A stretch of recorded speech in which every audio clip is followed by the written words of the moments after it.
This question came from Elon Musk near the very end of a long dinner we shared at a high-end seafood restaurant in Silicon Valley.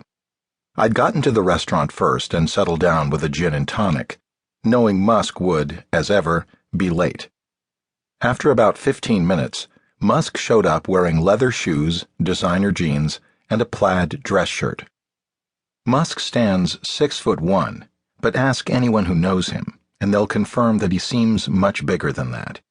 He's absurdly broad-shouldered, sturdy, and thick. You'd figure he would use this frame to his advantage and perform an alpha male strut when entering a room. Instead, he tends to be almost sheepish. Its head tilted slightly down while walking, a quick handshake hello after reaching the table, and then butt in seat. From there, Musk needs a few minutes before he warms up and looks at ease. Musk asked me to dinner for a negotiation of sorts. 18 months earlier, I'd informed him of my plans to write a book about him, and he'd informed me of his plans not to cooperate. His rejection stung, but thrust me into dogged reporter mode. If I had to do this book without him, so be it. Plenty of people had left Musk's companies, Tesla Motors and SpaceX, and would talk, and I already knew a lot of his friends. The interviews followed one after another, month after month, and 200 or so people into the process, I heard from Musk once again. He called me at home and declared that things could go one of two ways. He could make my life very difficult, or he could help with the project after all. He'd be willing to cooperate if he could read the book before it went to publication, and could add footnotes throughout it. He would not meddle with my text, but he wanted the chance to set the record straight in spots that he deemed factually inaccurate. I understood where this was coming from. Musk wanted a measure of control over his life story. He's also wired like a scientist and suffers mental anguish at the sight of a factual error. A mistake on a printed page would gnaw at his soul, forever. While I could understand his perspective, I could not let him read the book for professional, personal, and practical reasons. Musk has his version of the truth, and it's not always the version of the truth that the rest of the world shares.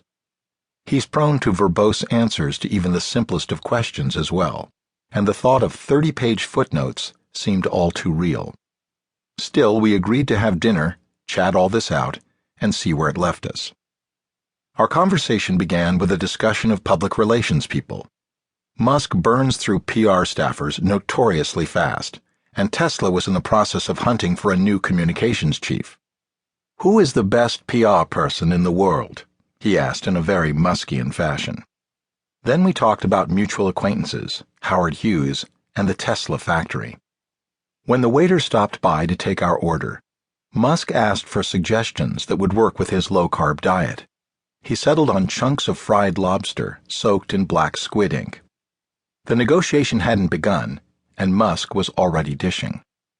He opened up about the major fear keeping him up at night, namely that Google's co-founder and CEO, Larry Page, might well have been building a fleet of artificial intelligence-enhanced robots capable of destroying mankind. "I'm really worried about this," Musk said. It didn't make Musk feel any better that he and Page were very close friends, and that he felt Page was fundamentally a well-intentioned person and not Dr. Evil. In fact, that was sort of the problem. Page's nice guy nature left him assuming that the machines would forever do our bidding. "I'm not as optimistic," Musk said. "He could produce something evil by accident."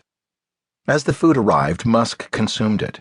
That is, he didn't eat it as much as he made it disappear rapidly with a few gargantuan bites. Desperate to keep Musk happy and chatting, I handed him a big chunk of steak from my plate. The plan worked. For all of 90 seconds. Meat. Hunk. Gone.